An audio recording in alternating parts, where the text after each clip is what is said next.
So anybody who's unhealthy, and that's basically 91% of Americans are over fat. 76% of people on earth are over fat, and they have some amount of metabolic syndrome, which is expanding waist circumference, fat stored in the abdomen, higher and higher insulin levels, higher triglycerides, higher blood sugar, and eventually full-blown type 2 diabetes, which is like the final phase of this. And every single one of them, what they really want for health is recomposition, which is lower fat mass and higher lean mass. And that's also what every single person wants for aesthetics, just to look good naked, right? So it looks so nice. Your aesthetic goals and your health goals are actually exactly the same. And every single person on the planet wants recomp, higher lean mass and lower fat mass for health, for function, for strength to weight ratio, for just moving your body through space, for optimum lifespan, for reduction of cardiovascular risk, cancer risk, and dementia risk, for any purpose, anything you can think of, anywhere, anytime, anyone, you all want recomp, higher lean mass, lower fat mass. That's what everybody wants. And so it's just totally universal. It is. Hola a todos, bienvenidos a otro episodio de Autorregulate. En esta ocasión tenemos una conversación con el Dr. Ted Naiman, que es un médico especialista en atención primaria en Seattle, Estados Unidos. Su práctica médica y su extenso trabajo de investigación están enfocados en la optimización de la salud mediante prácticas de estilo de vida relacionados con alimentación y con ejercicio. Además, tiene un título de ingeniería mecánica, lo cual utiliza para analizar sistemas complejos como son la salud humana y la nutrición. En su página Burn Fat Not Sugar puedes encontrar un sinnúmero de recursos muy útiles que están a disposición del público en inglés. Sus contenidos son muy fáciles de entender y de aplicar y son ideales para aquellos que necesitamos materiales más visuales para entender mejor. En su libro titulado La Dieta P, Dr. Naiman y su coautor William Shufelt, alias el Power Ranger rojo de Nickelodeon, quien también transformó su salud siguiendo este enfoque, comparten información vital para todos aquellos que quieran lograr resultados de recomposición corporal sin magia, sin oscurantismo, sino con prácticas claras y entendimiento total de cómo funciona nuestro metabolismo y cómo aplicar estos principios en cualquier forma de alimentación que queramos. En la descripción del video vas a encontrar el vínculo para encontrar el libro en su versión en español, que fue traducido por mis coaches en Keto Gains. El fragmento de la entrevista que vas a ver a continuación está subtitulado al español. Si te interesa tener acceso preferencial a materiales subtitulados o quieres apoyar nuestro trabajo para acelerar la publicación de los videos subtitulados, por favor considera convertirte en uno de nuestros Patreons, siguiendo el vínculo en la descripción del video. También vas a encontrar el vínculo para adquirir el ebook La Dieta P. Recuerda que el Dr. Ted Naiman es un médico de atención primaria, pero no es tu médico de atención primaria. Ninguna de las partes del contenido de este podcast se deben asumir como consejos médicos. Cualquier cambio de estilo de vida que quieras realizar a partir de escuchar este podcast, lo haces bajo tu responsabilidad individual y debes asumir las consecuencias. Y siempre recomendamos que consultes con tu médico o con algún profesional de la salud antes de emprender cualquier cambio de estilo de vida. Sin más preámbulo, disfruta del episodio y autorregúlate.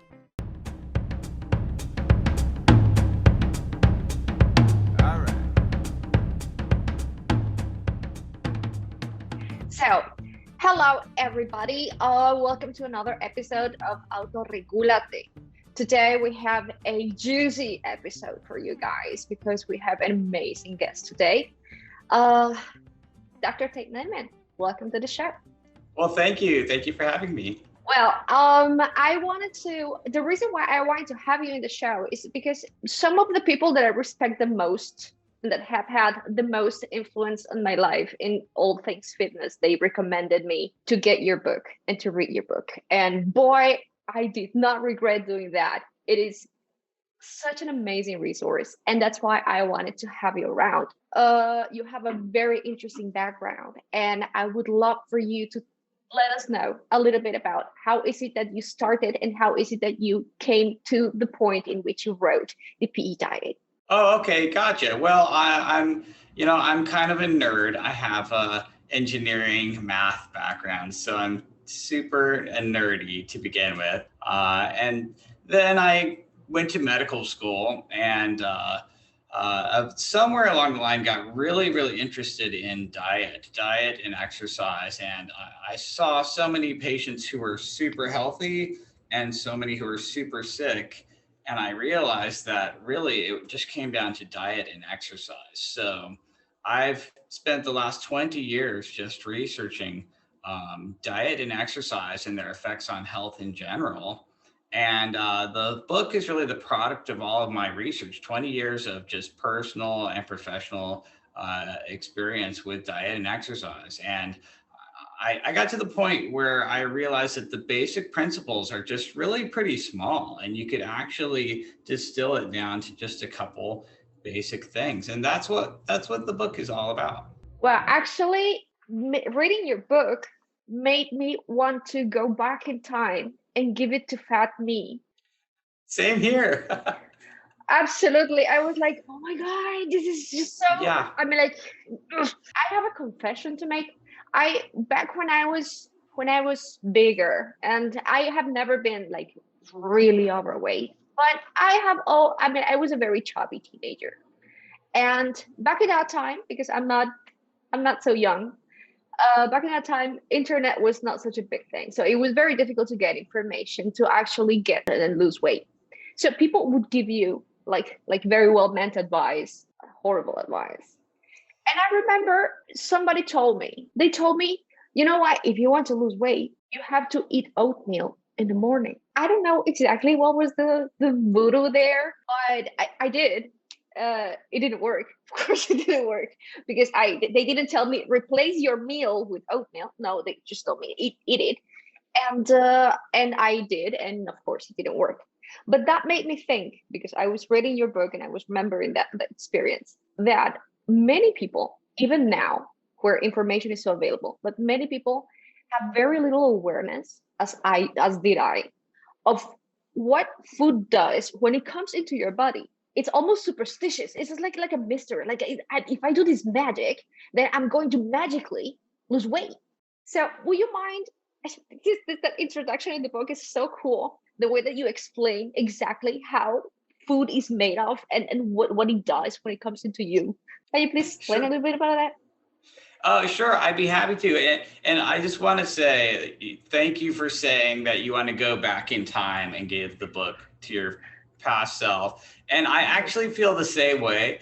And the mindset I had when I wrote the book is I wanted to write the book that someone would give me like 20 years ago. Just go back in time and give it to me. I'd just save myself a lot of trouble. That would have saved me so much sorrow, and maybe my feeding disorder, and maybe many other calamities that I experienced along the way. Yeah, I hear you. Well, okay, so in the book, I just completely broke down what eating actually is and what food actually is, and it's really a lot simpler than you might think, and it's a lot less magical than you might think. And basically, all animals are only alive because we constantly eat other living things. So, we've got plants and we've got animals. Plants make their own food, and they also inadvertently make all food for all animals, because animals just go around eating other organisms. We either eat other animals or other plants. That's all animals do. That's what we do. You and I are only alive because we just constantly ingest other living things, either plants or animals or both.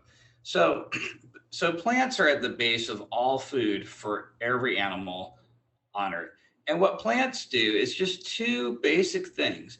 Number one, they suck minerals up out of the soil, like most predominantly nitrogen, which you need to make protein, and like a dozen other minerals.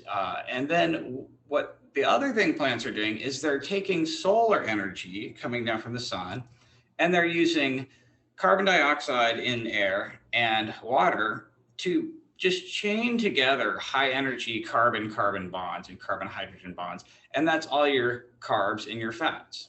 So carbohydrates and fats, which are hydrocarbons, are just chains of high energy bonds. And the plant is using air and water and sunlight to make chains of energy. And that's just all that carbs and fats are. Carbs and fats are just made up of carbon, hydrogen, and oxygen. and they have bonds binding them together that are very high energy. When you break those bonds, you get a bunch of energy back, and it's that solar energy. So the plants are just storing solar energy as like chemical energy, just like a battery or something like that. So when animals go around and eat a bunch of plants, or other animals that have eaten plants, you're basically just ingesting all of the minerals from the soil, like the nitrogen that's in protein, and you're also ingesting the chains of carbohydrates and fats, which is just these high energy bonds between carbon and hydrogen.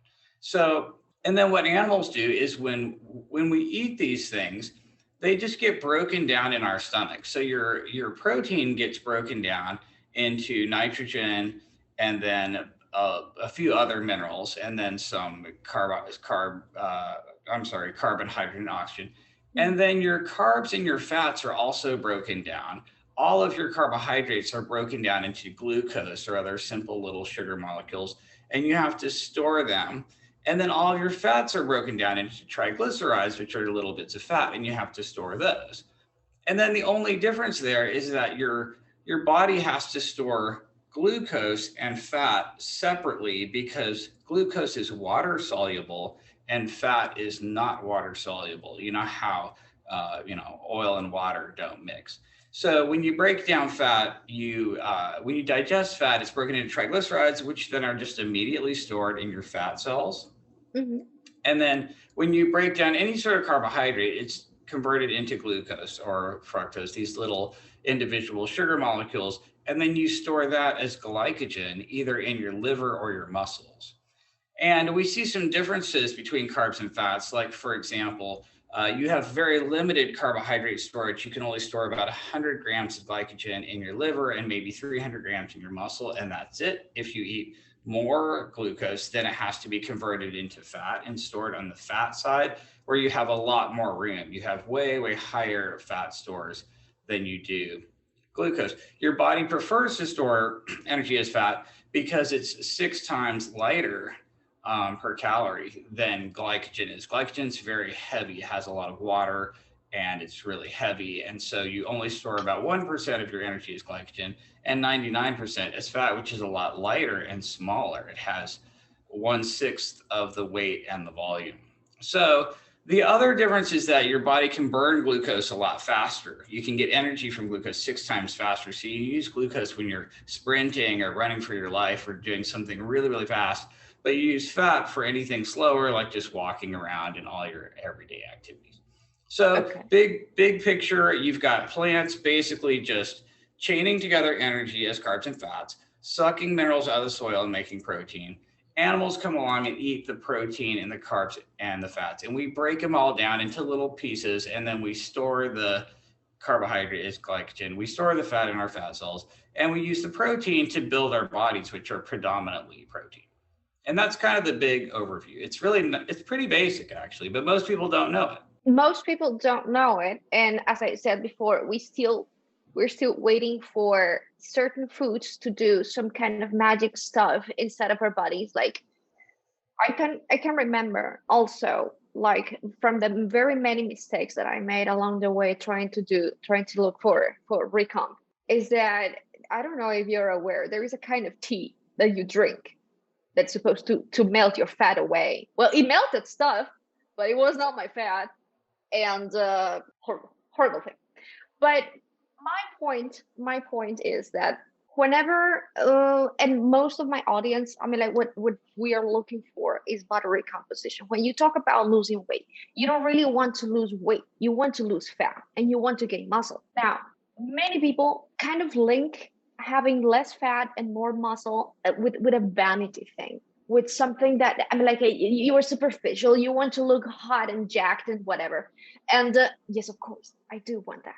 But can you please tell us, from your perspective, from your professional point of view, and from what you know, why is it not a good idea to carry excess fat?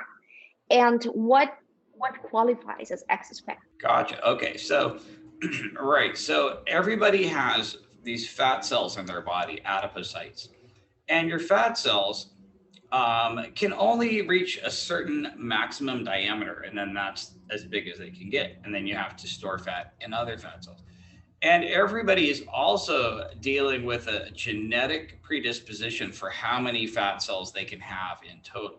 So if you're someone who everybody in your family just looks fairly thin, maybe you can't make a bunch of new fat cells. Maybe you are quite limited in your fat cells. If you're in a family where people are, can be 500 pounds, and you can make lots of fat cells.